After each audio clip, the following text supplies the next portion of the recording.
আছো সবাই? আশা করি সবাই খুব ভালো আছো। সুস্মিতাস ব্লগে আরো একটি নতুন ভিডিওর সাথে তোমাদের সকলকে অনেক অনেক ওয়েলকাম। এখন যাচ্ছি পুজো বাড়িতে। তো চলো ব্লগটা এখন থেকে স্টার্ট করলাম, তোমরা দেখতে থাকো। এখন দেখো রেডি হয়ে নিয়েছি, এই যে সুনিকাকেও রেডি করে দিয়েছি, আমি আর সুনিকা রেডি, ওর বাবাও রেডি। আমরা এখন যাব একটা পুজো বাড়িতে, প্রসেন দাদাদের বাড়ি কালী পুজো। কিন্তু বৃষ্টির জন্য যেতে পারছি না, জানি না আজ যেতে পারবো কিনা, কারণ ওকে নিয়ে যাওয়া তো, ওকে না নিয়ে গেলে অসুবিধা হতো না, কিন্তু ওর যাওয়ার খুব ইচ্ছা, ও ছাতা নিয়েও যাবে। তো চলো দেখি যা যায় কি। এবার আমরা বার হয়ে যাব, আর শনিকার জন্যেই আরও যেতে হচ্ছে, তাই তার জন্য দেখো ওকে রেনকোটটা পরিয়ে দিয়েছি। আর রেনকোট পরানো থাকলে এর হচ্ছে একটা সুবিধা, দু এক ফোঁটা ছিটে ফোঁটা বৃষ্টি পড়লেও গায়ে তো পড়বে না। আর ও যেহেতু ছোটো, আর সুনিকার বাবার রেনকোটটা সুনিকার বাবা পরে নেবে। আর সুনিকা একটা ছাতা নিয়েছে, দেখো ছাতাটা নিয়ে আমি বসবো।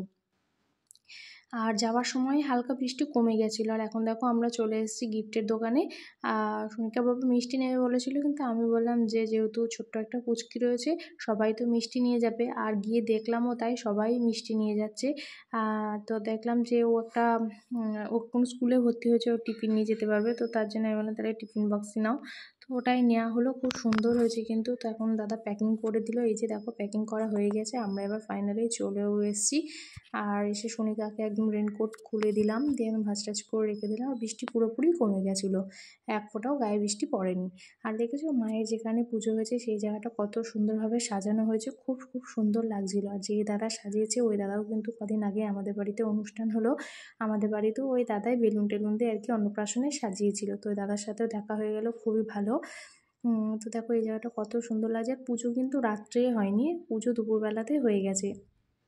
আমাদেরকে দাদা বলেছিল যে রাত্রে যেতে, আর কি রাত্রে খাওয়া দাওয়ার ব্যবস্থা হয়েছে বলে রাত্রে আসার কথা বলেছিল। আর এই দাদাদের বাড়ির সামনে দিয়ে আমি একদিনই গেছিলাম, তখন সোনিকা বাবা আমাকে বলেছিল যে এটা আর কি প্রসেন দাদাদের বাড়ি। তো তখন থেকে আসার খুব ইচ্ছে ছিল, আর বাইরে থেকে বাড়িটা দেখতে খুবই সুন্দর। আর ঠিকঠাকভাবে আমি দেখাতে পারলাম না, এই যে দেখো যতটা পারলাম দেখানোর চেষ্টা করলাম।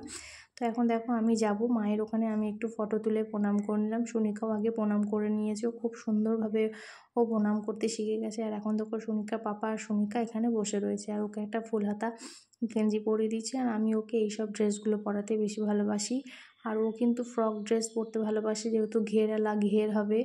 তো এখন দেখো ওই যে সামনে সোফাতে বসেছিল, আর আমি একটু ভিডিও করে নিলাম। ওই যে দিদিদের বেডরুমে আসলাম, বেডরুমটা খুবই সুন্দরভাবে গোছানো। আর এখন দেখো এটা ফেসবুকে আমি অলরেডি আপলোড করে দিয়েছি, এটা প্রসেনদার বউ। তো দিদির সাথেও একটা ছোট্ট করে ভিডিও করে নিলাম, বলছিলাম যে এখন তো গানের সাথে দেওয়া সম্ভব না, পরে আমি গানের সাথে অ্যাড করে দেবো। আর এখন দেখো আমরা খাবার প্যান্ডেলে ঢুকবো, আর এই সময় সোনিকা বাবাকে বললাম যে তুমি একটু ভিডিও করে দাও। আর কফির ব্যবস্থা ছিল, কফি বিস্কুট।